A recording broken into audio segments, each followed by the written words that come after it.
People had high hopes for wide receiver Luke McCaffrey in his rookie season, but at least one of my colleagues believes that this year he's being slept on. That and more right now on Locked On Commanders.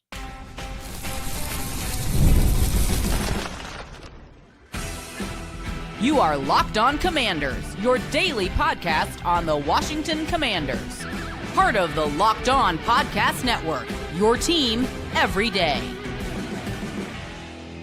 And welcome inside today's episode of Locked On Commanders. I'm your host, David Harrison, here with you Monday through Friday. Your friend, your eyes, your ears on the ground, covering the Washington Commanders, doing it locally for WUSA9.com, your CBS affiliate in Washington, D.C., also doing it for Sports Illustrated's CommanderGameDay.com. I want to thank you for coming through for today's episode, in which we're going to discuss what Commanders fans want to discuss, a mailbag episode, a little bit earlier than usual. I was going to do a full rookie minicamp preview episode on this episode. However, haven't gotten the UDFA, haven't gotten the full rookie minicamp invite roster yet. So I want to make sure we have that official news before we dive too deep into it. Don't want to leave you guys missing anything like that. So we're going to push that until Thursday night, Friday morning time frame. We will be at rookie minicamp on Friday, so you'll get that episode certainly before we head to Ashburn for rookie minicamp, right? Because it wouldn't make sense for you to get it afterwards now, would it?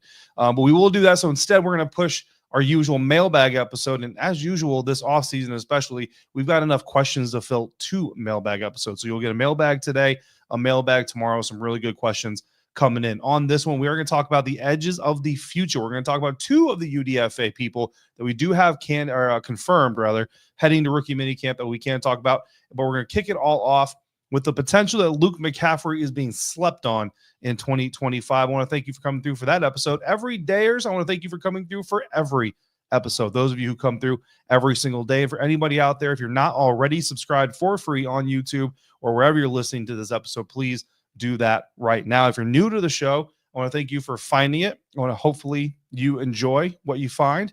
Locked On Commanders is a daily podcast, part of the Locked On Podcast Network, your team every day. So if you do like it, please be sure to come back again soon. And if everybody out there in YouTube land could click that thumbs up icon, it'll help YouTube know to send this to more Commanders fans just like yourself. So let's kick this mailbag episode off with a very good one from Scott, who tells me, because as much as I love all of the fellow beat reporters that I work with on a nearly daily basis, it is impossible to consume everything that every single one of them is putting out.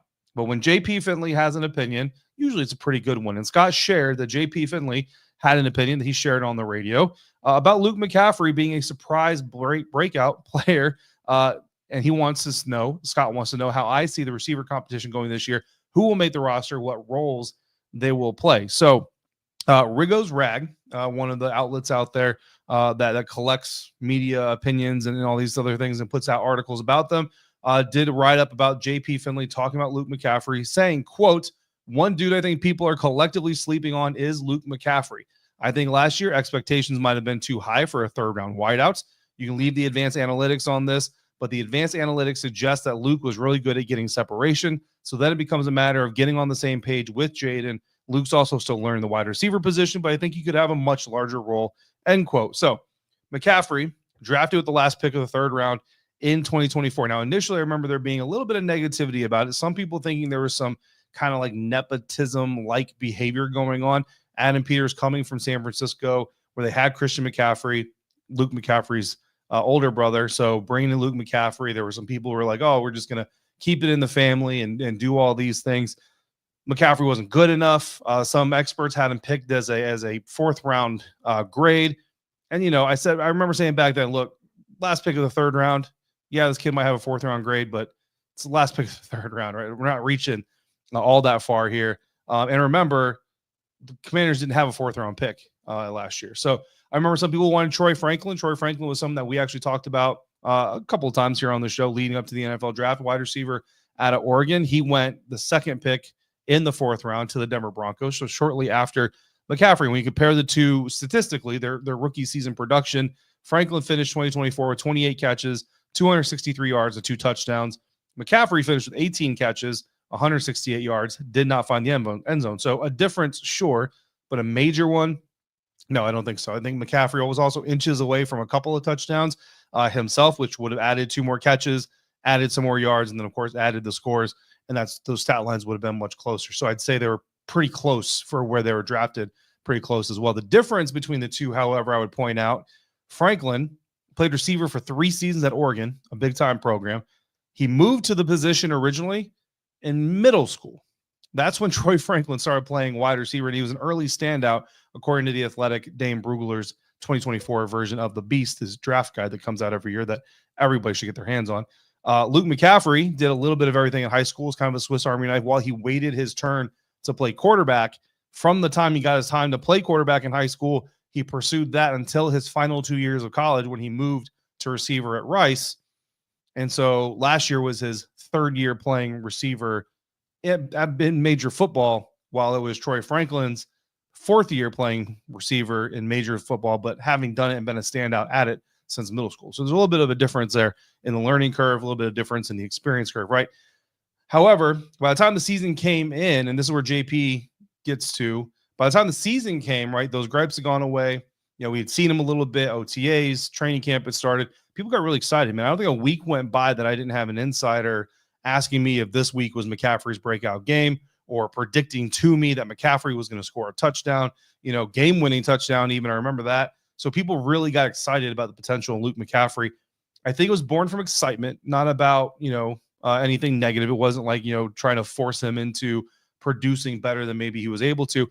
And like JP, I think that potentially that potential rather is definitely still there to be tapped into by the Washington Commanders. It just may take more time than some people wanted to, especially when you slap that 3rd round pick label on him, because he was a 3rd round pick, right? And I think that's the reason you see the addition of wide receiver Deebo Samuel. I think that's why you see the return of Noah Brown, because the Washington Commanders are setting this thing up to not have to force anybody into action, right? On the flip side of not handing anything to anybody, it's also not putting yourself in a position where you're forced to put somebody on the field. Now, of course, knock on wood, but if injuries happen, you got to force people on the field. Like, that's just part of the business. But not having people to play the position, and now we're forced to put you on the field, even though we know you're not 100% ready because of that. Now, that's just managerial negligence. And I think that's where the Commanders had done a really good job, because if Luke McCaffrey is going to see significant uptick in his time on the field, he's going to have to go take it from Noah Brown or a Deebo Samuel or somebody out there like that, right? So I think those additions were brought in to, one, give Luke McCaffrey all the time he needs to fully develop into an NFL receiver, but also protect the franchise from having to put a receiver who maybe isn't completely ready on the field.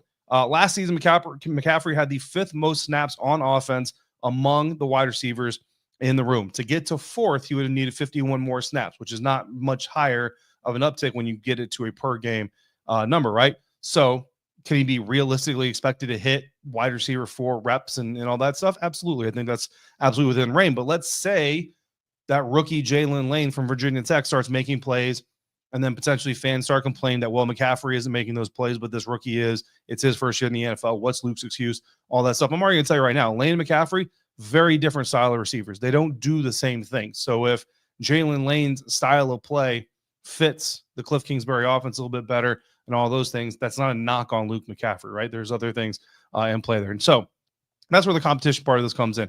Terry McLaurin's your number 1, right? Nobody's going to deny that. Deebo Samuel, I think, is going to be your number 2. Noah Brown is going to come in as your top number 3. I'm going to put it that way for a specific reason, because people are going to want to find these things, right? However, Deebo can play in the slot. Terry can play in the slot. Noah Brown can play in the slot. Jaylin Lane can play in the slot. Luke McCaffrey can play in the slot. So it really doesn't matter. It's just about getting the best 3 or 4 receivers on the field for that game, that series, or that play. And Terry's always going to be one of those guys. Deebo, more often than not, is going to be one of those guys. And Noah Brown, I think, is where you start to get into the category of, is he one of those guys for this game, series, or play? And I think that's where we're going to kind of get into the competition, because it's not so much by the number, by his name. There's going to be an official depth chart and all those things. And I don't want to get too wrapped into where each guy is labeled.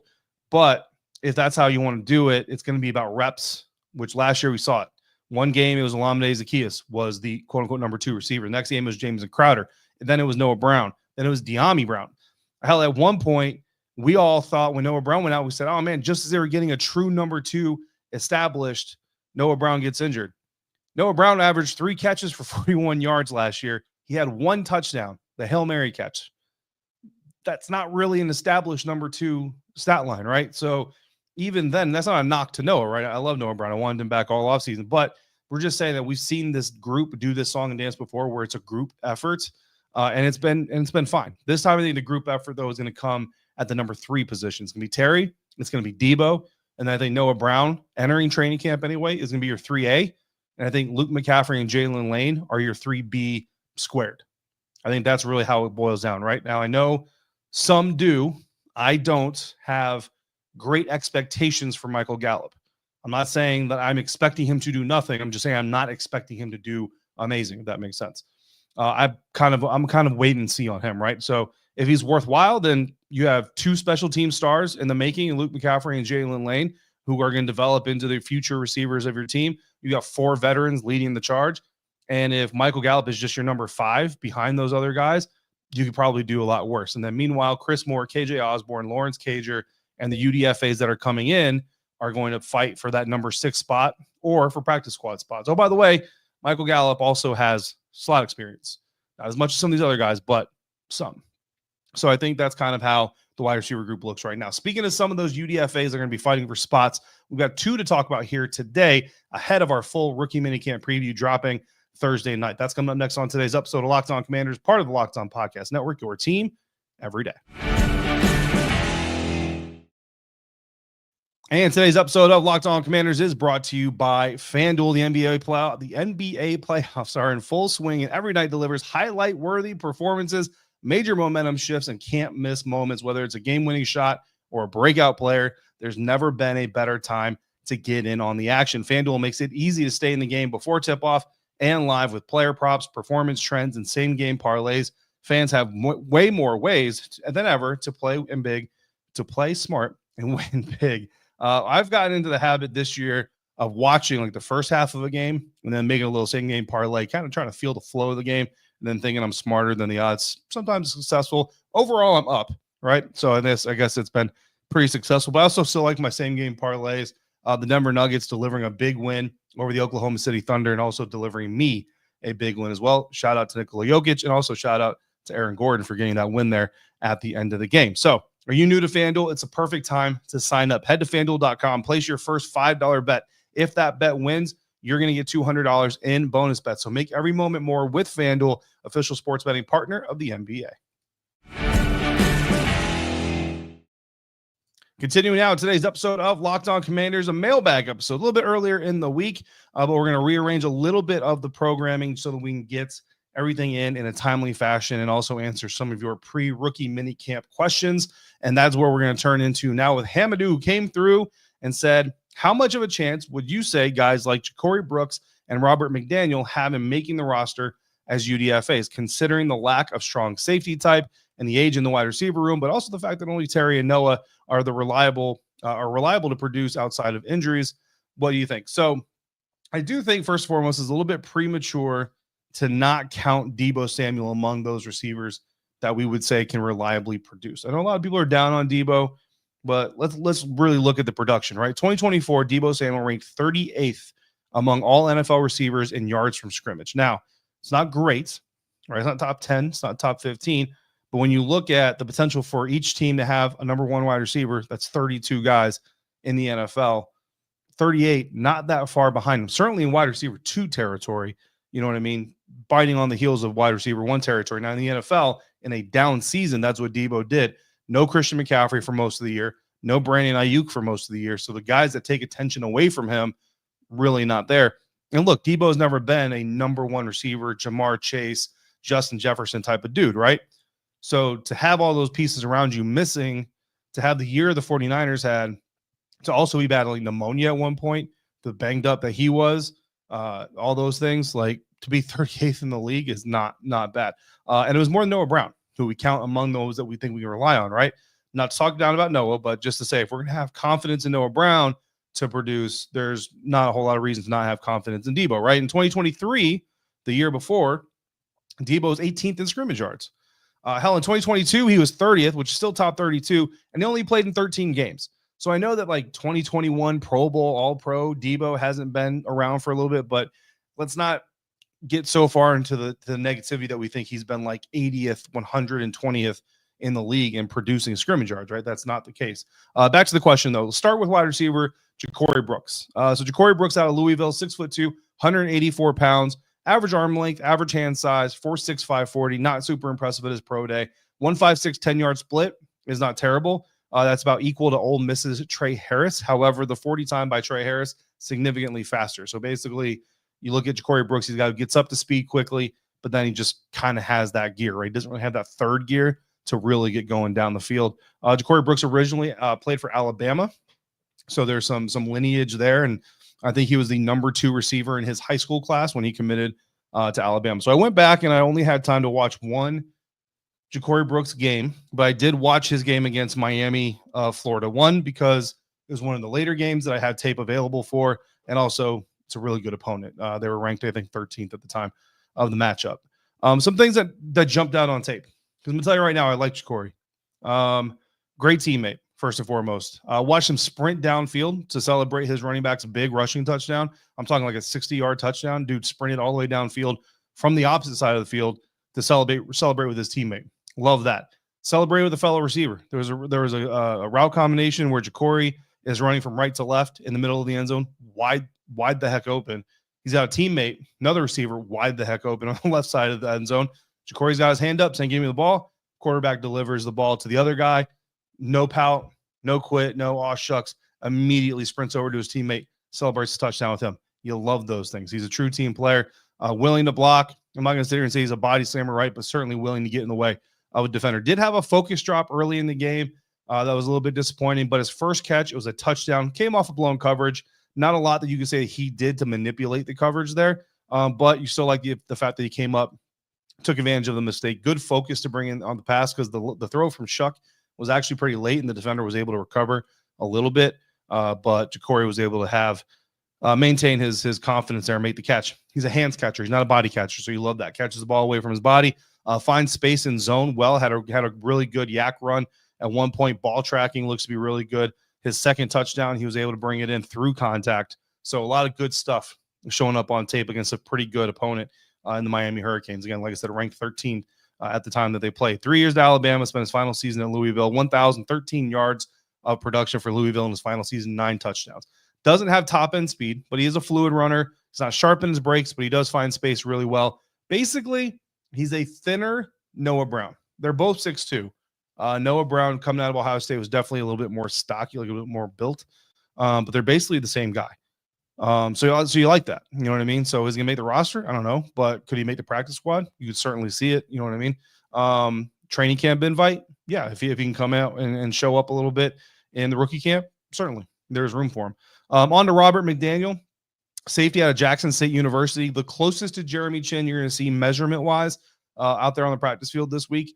6'2", 211 pounds, 4.55 speed, plus wingspan for a safety. Not as much a plus wingspan as if he's going to be like a hybrid linebacker, right? Good hand size, plays with good speed and toughness, likes to hit.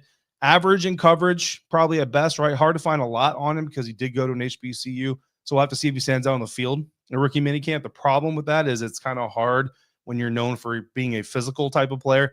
It's hard to stand out when there's no pads on. You know what I mean? So we'll see what he can do. Certainly see what we can find out about him. Hard, like I said, to find a whole lot of him. I'd put money on Brooks as a training camp invite before McDaniel if I had to, but especially with special teams leaning more towards big athletes like safeties, tight ends, and linebackers. You know what I mean? Like, definitely don't count McDaniel out for sure. So some good names to watch there. Like I said, I liked a lot. I actually had another insider ask me about Ja'Cory Brooks before we got going on this mailbag. And at the time, I told him, I was like, listen, I've heard about him. I've talked to a couple of other people who have opinions about him, but I haven't watched him to form my own opinion yet. And then I got this mailbag question. I'm like, all right, we're watching Ja'Cory Brooks, man. I turned on the Miami tape.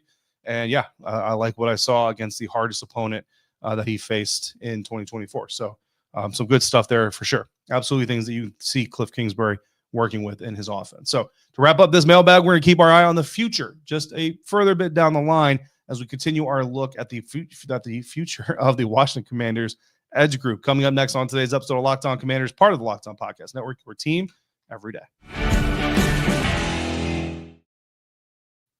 And we're doing that today thanks to our friends over at Skylight Frames. Say goodbye to sticky notes, scribbled plans on the fridge, and overlapping calendar invites. The Skylight calendar is here to bring clarity to the chaos and help families stay organized without the stress. This sleek digital display syncs with your existing calendars on Google, Apple, Outlook, and more, making it simple to track appointments, practices, dinners, and reminders all in one easy place.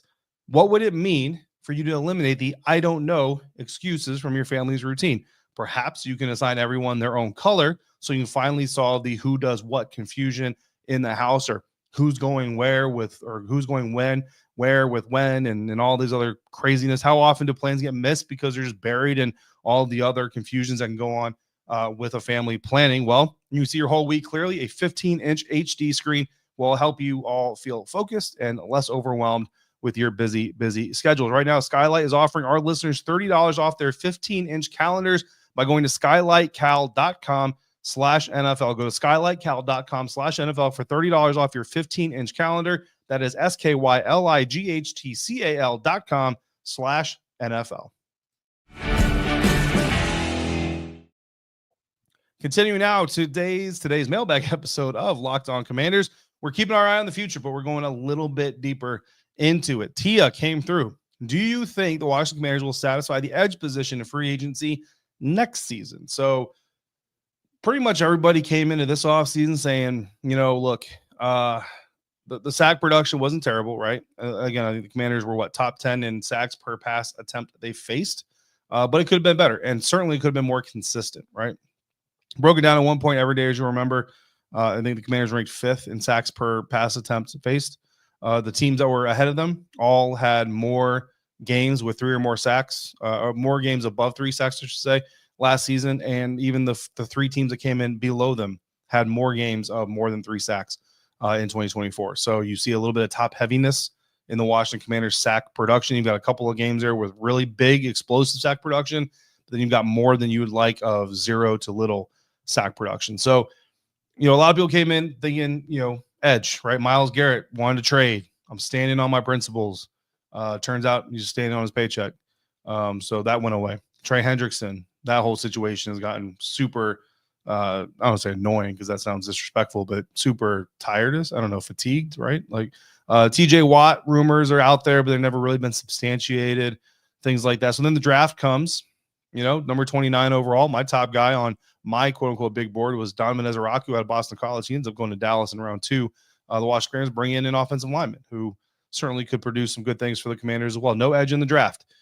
So now you have this roster with guys like Dorrance Armstrong Jr., Jacob Martin, Cleveland Ferrell, Dietrich Wise Jr., that a lot of people aren't super excited about, but could potentially still be part of a top 5 sacks per pass attempt defense. So if not next free agency, then in the draft, certainly there could be a reason for the Washington Commanders to address this position next year. Dorrance Armstrong Jr., if he doesn't produce, right, a lot of pressures, a lot of impact in the backfield, getting into the backfield, but not a lot of finishing, not a lot of sacks, not a lot of TFLs for that guy that you would like to see.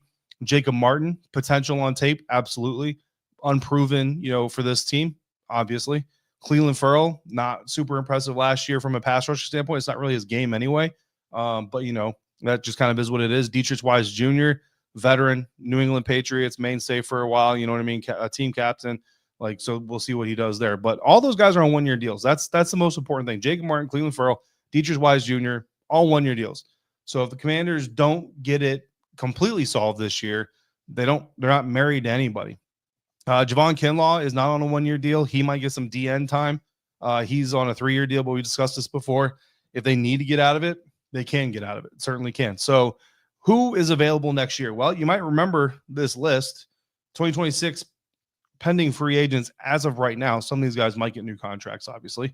TJ Watt, Pittsburgh Steelers, Trey Hendrickson, Cincinnati Bengals, Khalil Mack of the Los Angeles Chargers, Zach Allen, Denver Broncos, Hassan Reddick, Tampa Bay Buccaneers, Joey Bosa, Buffalo Bills, Malcolm Kuntz, Las Vegas Raiders, Leonard Floyd, Atlanta Falcons, Jadeveon Clowney, Carolina Panthers, Joseph Osai, Cincinnati Bengals, DJ Wanham, Carolina Panthers, Dante Fowler Jr., Dallas Cowboys.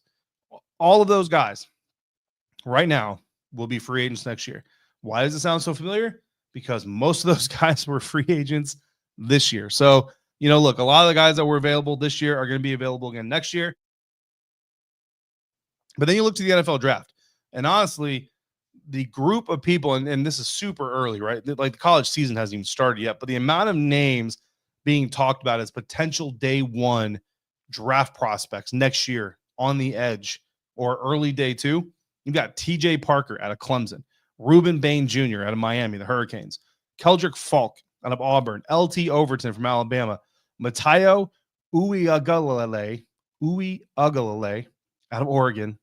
I don't think I butchered that. Patrick Payton, Florida State, David Bailey, Stanford, outside linebacker, Danny Dennis Sutton, Penn State, Tyreek Sapp, Florida. Like, you've got near a dozen guys that, as of right now, again, this is right now, but as of right now, are projected to be first-round talents or early day two talents in next year's NFL draft. So, look, if it doesn't work out, like Dorrance Armstrong doesn't pan out, and if, they don't find an answer on the other side, Jacob Martin doesn't pan out, obviously you have to go through the whole year, and that, in and of itself is going to suck. You're going to sit there saying, why didn't they go after an edge last year? But if it doesn't work out for some reason, you have the opportunity to go out there and get, I don't know, Joey Bosa on a 1-year deal. I like Malcolm Kuntz from the Raiders before he returned there. Get Malcolm Kuntz on a 3-year deal that's really a 1-year deal. Go draft LT Overton out of Auburn, and on day two, go draft Danny Dennis Sutton out of Penn State. You know what I mean? You have that opportunity. If your offensive line gets a little bit more fixed, Sam Cosmi's coming back healthy. If your receiver room gets fixed and takes a step forward, Jaylin Lane shows potential. Luke McCaffrey steps up. Like, we don't know exactly where this team is going to be, but yes, there's going to be opportunities in 2026. If the edge is not just an area of interest out here, but also an area of interest in the building more than it was this offseason, yes, there's going to be plenty of opportunity for the Washington Commanders to address it. So while you, me, anybody watching, listening to this episode may not be 100% happy with what they did. Actually, Logan Paulson fielded a mailbag question on the Take Command podcast with Craig Hoffman. If you don't listen to that, highly recommend it. They received a mailbag question, said, who's going to set the edge? And Logan Paulson's answer, and this isn't a quote, but it's paraphrase based, said everybody is going to set the edge. So, we'll see what happens, man. We'll see what happens to the product. But yeah, if they need people in 2026, or if you want them to need people, or you think they need people, if I think they need people, we're going to have plenty of people to talk about in that group. In fact, even if we don't, even like, let's say they finish top 5 in sacks, you might still go get some of these dudes. You know what I mean? Because that's just how good the class is going to be. So another good mailbag episode. Insiders always coming through with the heat in the form of questions. We've got about a handful more questions already on deck for our next episode. Another mailbag coming up, and then we will drop our rookie minicamp preview episode. We're also going to get Terry McLaurin. So at some point in time, we're going to talk about what Terry talked about. And of course, we'll get into the weekend, talk about reactions to rookie minicamp. We're going to hear from Dan Quinn. We're going to get some interviews off the practice field. I'm sure Gabe Taylor is about to be the most swarmed undrafted free agent safety in the history of rookie minicamps. So we'll bring as much of that coverage as we can to you here right on Locked On Commanders. In the meantime, if you got questions or comments you want to add into a future mailbag, all you got to do is become a Locked On Commanders insider. To do that, go to joinsubtext.com/LockedOnCommanders. Now for your second listen of the day, check out the Locked On NFL Scouting podcast with the Draft Dudes. Host Kyle Krabs and Joe Marino are going to make you the smartest NFL fans in the offseason. That show is part of my podcast rotation, so I highly, highly recommend you make it part of yours if you have more room. Find Locked On NFL Scouting on YouTube or wherever you're listening to this episode of Locked On Commanders. And as always, thank you for making Locked On Commanders your first listen of the day, every day, every day. Thanks for coming through every single day. Everybody out there, if you're on about, please be safe, be kind, so I can see you right back here next time for another episode of Locked On Commanders, part of the Locked On Podcast Network, your team every day.